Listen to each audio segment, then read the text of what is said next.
Hii kazi yako ya mchoro ulianza lini? Nimeanza hii kazi since nikiwa mtoto, like nimeshindwa hadi kitu yenye kwa damu, DNA, something inside my blood, you know. Hii kazi ya mchoro umeanzisha, sijue ulijifunza toka shule pia hii kazi ya mchoro?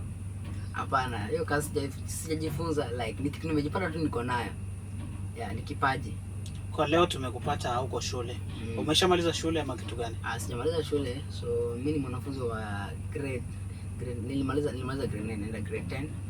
So but you are challenges zenye zinapatikana kwa community, unaona, like scholar pia hivi imenilenga, unaona, vitu kama hizo. So then nilifanya like niko nyumbani, but nikipata support nyingine zaidi inaweza fanya niende shule.